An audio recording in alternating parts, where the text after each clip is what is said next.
Assalamualaikum warahmatullahi wabarakatuh. Oke teman-teman, kembali lagi bersama saya di channelnya Agung Yustian. Oke, jadi pada video kali ini saya akan mencoba lagi untuk membahas mengenai tentang yaitu seputaran AI atau Artificial Intelligence. Yaitu tentunya itu mengenai langsung di platform atau websitenya, yaitu di openai.com. Jadi openai.com ini itu adalah suatu perusahaan teknologi ya, yang lebih berfokus ke arah yang namanya itu teknologi kecerdasan buatan atau sering disebut sebagai artificial intelligence, yang memudahkan kita, yang tujuannya itu untuk memudahkan kita supaya untuk lebih mudah dalam melakukan suatu pekerjaan ataupun suatu mencari tahu ya, sama seperti ke Google gitu, tapi ini lebih cerdas lagi dibandingin dengan Google, dan bersifat yaitu publik atau open source gitu teman-teman. Oke, sebelum kita mulai maka saya akan mencoba untuk mengenalkan beberapa yang namanya itu website yang dengan menggunakan teknologi AI yang sangat membantu pekerjaan kita sehari-hari. Oke, di sini yang pertama itu ada yang namanya itu Magic Eraser di sini ya. Dengan Magic Eraser kita bisa mengedit foto, misal pernah mengalami ada hasil foto yang bagus tetapi ada sesuatu yang mengganggu di latar belakang, website ini bisa membantu. Jadi ini fungsinya itu adalah untuk menghapus yang namanya itu background dari sebuah foto gitu teman-teman. Oke, kemudian ada juga yang namanya itu, yang kedua itu adalah Crayon ya, http://crayon.com. Website ini membuat gambar dari kata-kata dengan crayon. Silahkan coba. Jadi mungkin ini kalau misalkan kita itu akan membuat suatu gambar, misalkan kita akan membuat gambar ninja, kita tinggal ketik aja ninja, maka nanti akan keluar dengan sendirinya dengan bantuan yaitu AI. Gambar tersebut itu tanpa di luar yang namanya itu copyright ya gitu teman-teman. Oke, yang ketiga di sini ada RYTR, itu di sini juga masih belum nggak ada keterangan ya.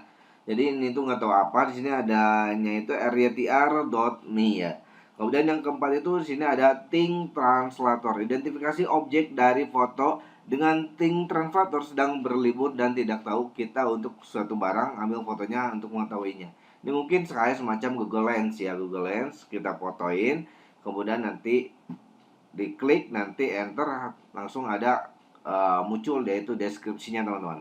Kemudian sini juga ada yang namanya itu auto draw, buat gambar yang lebih baik dengan auto draw, autodraw.com. Sini itu adalah jadi kita itu menggambar kayak semacam coret-coretan biasa, ini bisa menggunakan tablet atau apa, nanti tinggal kita generate, langsung dia membentuk dengan apa yang kita inginkan teman-teman. Kemudian yang keenam di sini itu ada yang namanya itu Fontjoy. Fontjoy combo font yang bagus dengan Fontjoy. Jika Anda bukan seorang desainer, sulit untuk memilih font yang bagus, web ini akan sangat membantu. Jadi di sini itu adalah websitenya tentang font ya. Di sini ada yang namanya itu berbagai macam font, kita bisa milih untuk kita buat untuk yang namanya itu banner atau spanduk atau apa. Di sini bisa kita menggunakannya itu, yaitu di sini dengan yang namanya itu pixelnya itu yang benar-benar bagus, bisa dicetak di print, atau misalkan kita jadikan suatu desain kita, identitas digital lah intinya gitu teman-teman.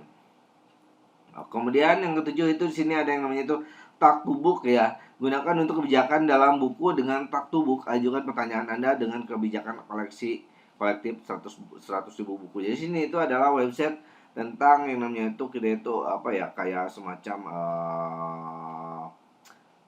buku yang ada di internet, jadi semacam perpustakaan internet lah gitu teman-teman.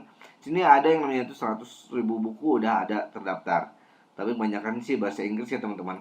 Oke, yang kemudian yang ke-8 itu sini ada this person does not exist. Temukan orang yang bukan orang, perlu menggunakan gambar orang yang bebas hak cipta. Jadi ini saya belum tahu ya ini itu apa. Kemudian yang ke-9 di sini ada Nemlix. Dan hasilkan nama bisnis Anda dengan Nemlix. Seringkali menghabiskan waktu terlalu lama untuk mencari nama suatu untuk proyek atau bisnis baru. Ini mirip-mirip yang dengan yang namanya itu Canva teman-teman. Ini mirip sekali dengan yang namanya itu Canva. Kemudian yang 10 sini juga ada yang namanya Let's Enhance. Sempurnakan foto dengan Let's Enhance. Mempunyai gambar berbintik atau terlalu kecil, coba pakai web ini. Jadi ini tuh yang namanya itu lebih untuk editing foto ya, lebih ke editing foto. Kemudian yang 11 itu di sini ada OpenAI, dan ini yang akan saya bahas pada saat ini. OpenAI adalah laboratorium penelitian kecerdasan buatan atau AI yang terdiri dari perusahaan nirlaba OpenLP dan perusahaan induknya OpenAI Inc. Nirlaba katanya. Perusahaan yang dianggap sebagai pesaing DeepMind melakukan penelitian di bidang AI dengan menyatakan tujuan mempromosikan dan mengembangkan AI ramah dengan cara yang bermanfaat bagi umat manusia secara keseluruhan. Organisasi ini didirikan di San Francisco pada akhir 2015 oleh Elon Musk, Sam Altman, dan lainnya yang secara kolektif menjanjikan 1 miliar US dollar. Musk mengundurkan diri dari dewan pada Februari 2019, tetapi tetap menjadi donor pada 2019. OpenAI LP menerima investasi 1 miliar US dollar dari Microsoft. Ini pembuatnya itu si Elon Musk, kemudian join juga dengan Microsoft tentunya. Kemudian ChatGPT yang 11 ini juga saya akan bahas, nanti ada tutorial juga ya. Saya udah ada akan mendemonstrasikan. ChatGPT adalah sebuah perangkat lunak berupa model bahasa generatif yang digunakan teknologi transformer untuk memprediksi probabilitas kalimat atau kata berikutnya dalam satu percakapan ataupun perintah teks. Jadi kita itu ngetik apa, misalkan kita itu nanya apa sih Bitcoin, atau misalkan bagaimana sih nilai dari sebuah harga Bitcoin di akhir tahun 2023 misalkan gitu. Nanti saya akan coba untuk bertanya seperti itu.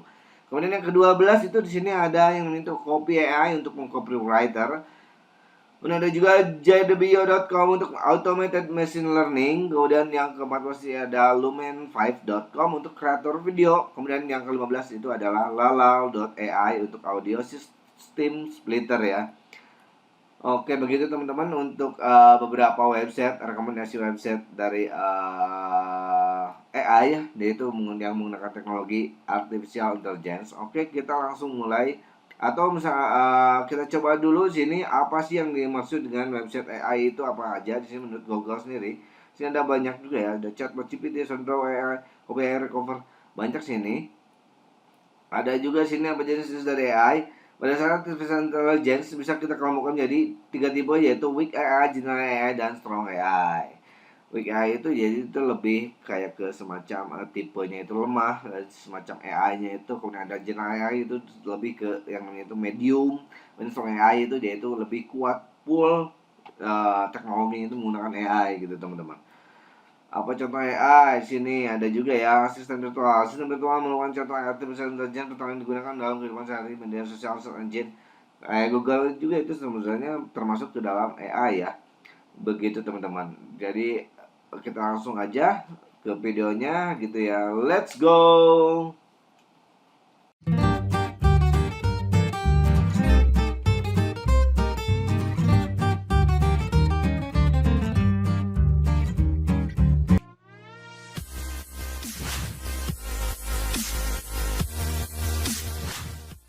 Oke teman-teman, jadi di sini kita langsung mulai aja. Di sini pertama itu introducing GPT-4 OpenAI Most Advanced System.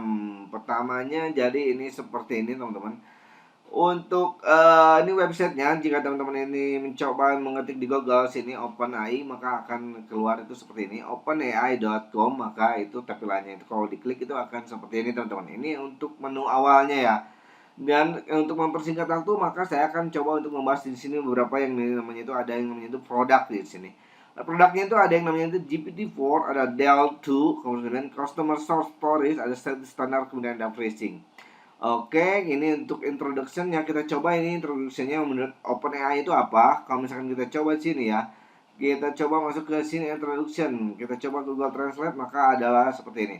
OpenAI API dapat diterapkan pada hampir semua tugas yang melibatkan pemahaman atau pembuatan bahasa alami, kode, atau gambar. Kami menawarkan spektrum model dengan berbagai tingkat daya yang cocok untuk tugas yang berbeda, serta kemampuan untuk menyempurnakan model custom Anda sendiri. Model ini dapat digunakan untuk segala hal dari pembuatan konten hingga pencarian dan klasifikasi semantik gitu teman-teman.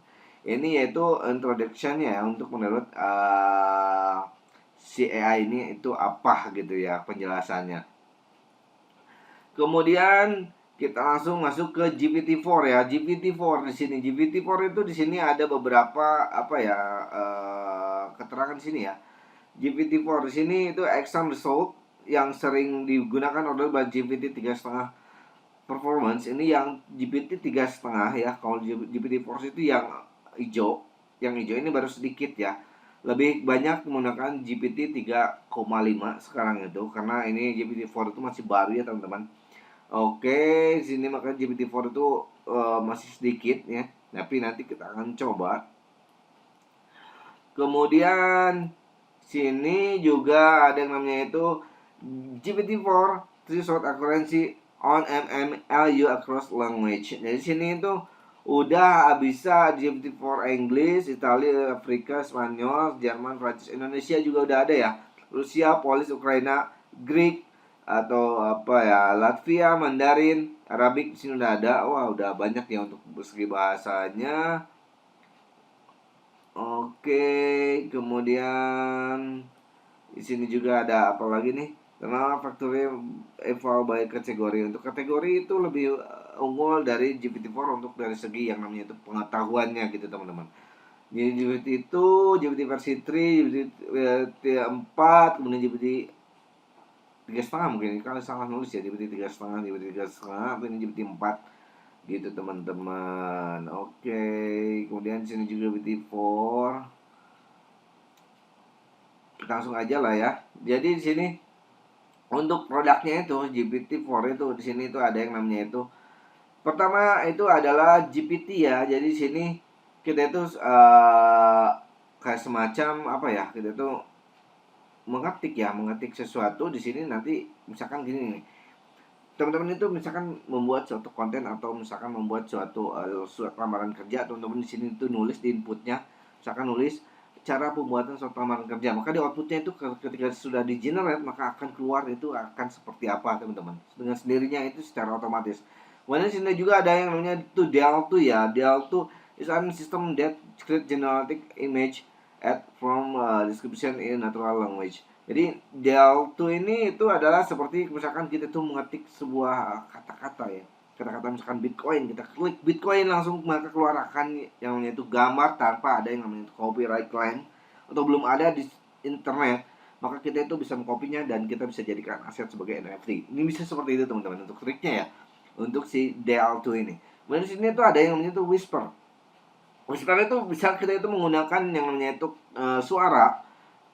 Misalkan kita ngomong tapi ke bahasa Inggris ya, kita ngomong misalkan what is Bitcoin, maka dia akan langsung mengeluarkan outputnya itu Bitcoin dengan keterangan di sini dengan menggunakan tulisan teman-teman, deskripsi.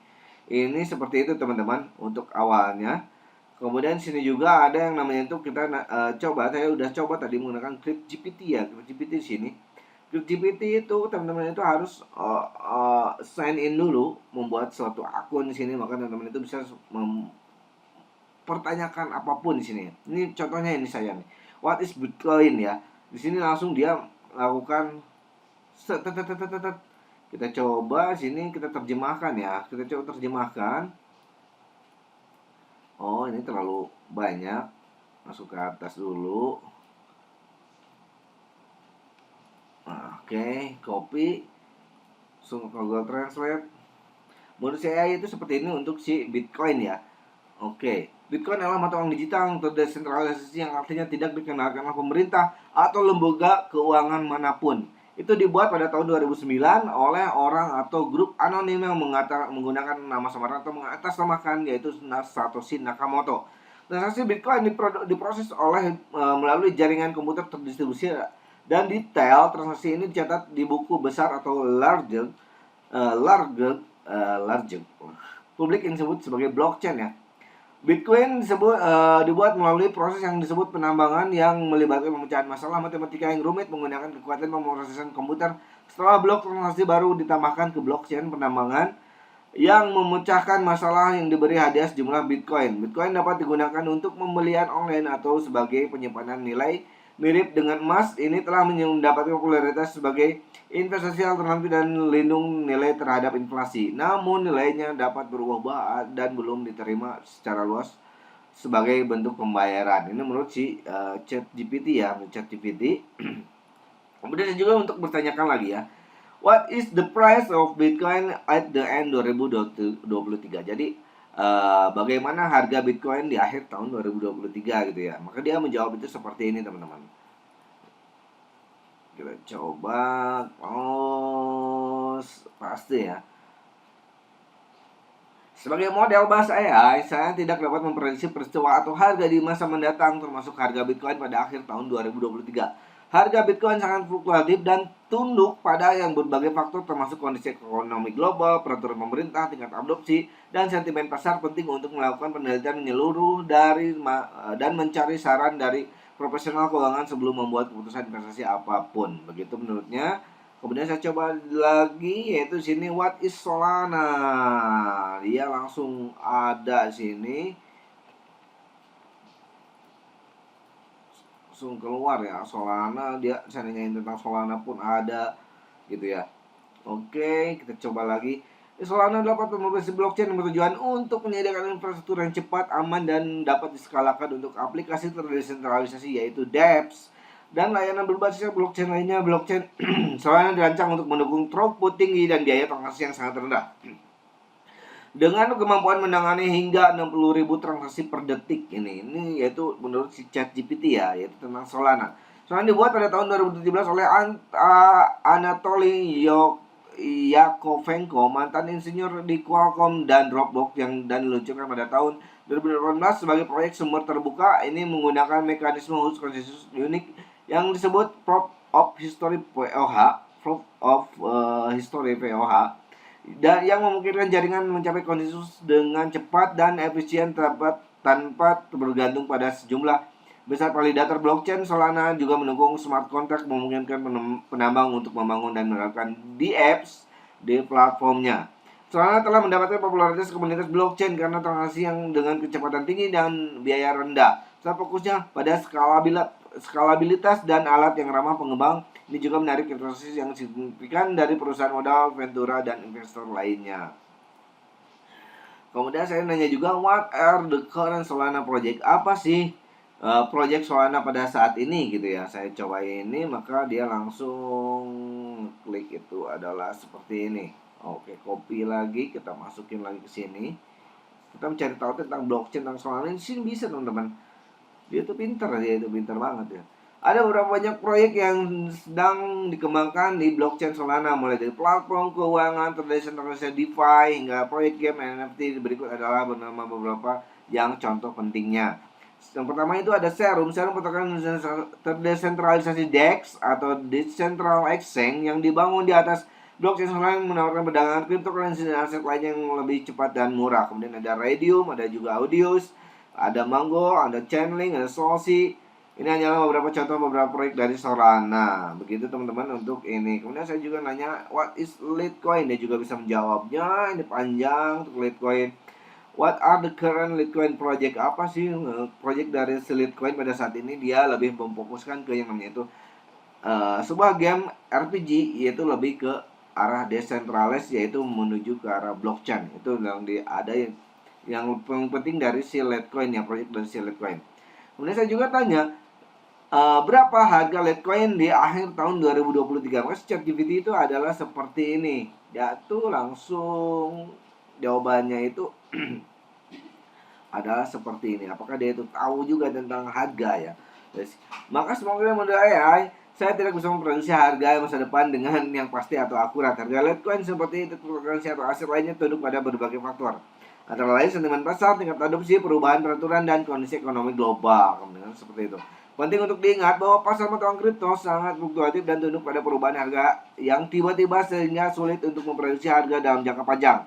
Itu selalu bijaksana untuk melakukan penelitian menyeluruh, mencari nasihat dan profesional keuangan, dan berlatih hati-hati dan diversifikasi saat berinvestasi dalam cryptocurrency. Makanya untuk yang namanya AI aja ya, untuk yang namanya itu artificial intelligence itu sifatnya itu dia itu tidak mengetahui ya apa yang dinamakan yaitu nilai dari yang namanya sebuah harga di cryptocurrency, karena dia sifatnya itu lebih fluktuatifnya itu kencang banget. Itu seperti itu teman-teman. Makanya kalau misalkan ada yang orang dia itu mampu, dia itu bisa membaca pikiran orang lain, mencoba coba teman-teman tes aja, bisa nggak itu untuk membaca yang namanya itu harga, prediksi dari sebuah harga dari cryptocurrency gitu. Jangan lama-lama lah, misalkan akhir bulan, seminggu ke depan atau sebulan ke depan gitu untuk mengujinya. Kemudian saya juga di sini mencoba Who is the person named Yustian? Saya seperti itu ya. Dia tahu nggak tentang diri saya gitu ya. Maka dia menjawabnya itu seperti ini. Oke. Sebagai modal bahasa ya, saya tidak memiliki akses ke informasi tentang setiap orang di dunia. Tanpa lebih banyak konteks atau informasi tentang orang tertentu yang Anda maksud, saya tidak dapat memberikan jawaban yang berarti untuk pertanyaan Anda. Bisakah Anda memberikan lebih banyak konteks atau detail tentang orang yang bernama Yustian? Jadi dia tuh nggak tahu tentang setiap orang.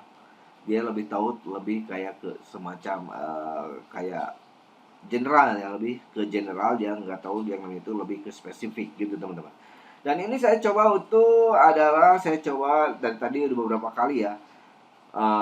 Misalkan ini saya mencoba kripto masa depan seperti saya itu, maka dia keluar tuh banyak berbagai namanya itu kayak Ethereum ini menurut si DLE ya, OpenAI DLE. Di sini banyak nih ya, Ethereum. Kok nggak ada ya. Kemudian aduh, kita coba lihat dulu. Oke teman-teman, ini itu adalah fitur dari salah satu OpenAI, itu menggunakan DALL-E. Jadi kita itu cukup mesin mengetikkan suatu perintah dengan menggunakan tulisan, maka akan keluar sebuah gambarnya. Ini saya coba untuk yaitu sekitar mencoba mengetikkan yaitu kripto masa depan, maka yang keluar itu adalah Ethereum. Sini mungkin sini ada M ya, mungkin M itu apa ya, Moonbeam atau apa ya gitu ya. Ini menurut si AI ya teman-teman. Jadi Dior ya, Dior. Kita coba lagi, kita coba di sini ketik apa ya, misalkan gambar NFT ya, gitu aja ya, gambar NF ada nggak? Coba saya overload dong, ini terlalu banyak kali ya teman-teman, karena ini saya itu ini. Sini juga ada yang namanya itu Bitcoin itu apa. Di sini ada kata-kata juga dia keluarkan. Kemudian sini saya klik yang namanya itu engineer, maka keluar juga engineer 3D, keluar juga. Ini apa nih? Gambar NFT ya. Kita coba lihat NFT apa sih? Bukan NFT ya, ini NFT ya. Oh, gambar abstrak ya, gambar abstrak seperti ini teman-teman. Ini bisa kita, misalkan kita nih suka dengan yang namanya itu gambar ini kali ya. Kita coba lihat ini kita bisa download cara gratis teman-teman tentunya ya. Iya gitu teman-teman. Oke, kemudian ada lagi yaitu yang namanya itu fitur kita itu bisa mengetikkan suatu pertanyaan yang sangat panjang, atau misalkan pertanyaan yang juga cukup pendek, tapi dia akan memberikan yang namanya itu pertanyaan yang sangat panjang. Dan di sini teman-teman, ini udah yang namanya itu langsung dia tuh ngedownload dari suatu gambar yang tadi kita cari di DALL-E tadi. Dan tadi saya coba ini Bitcoin Prediction End of Year 2023. Jawabannya tetap sama ya, di bawah di sini dia itu sangat impossible ya untuk memprediksi yang namanya itu sebuah Bitcoin di akhir tahun 2023 untuk keakuratannya itu, karena yang namanya itu ini lebih kayak namanya itu apa ya, lebih beberapa faktor ya di sini ya.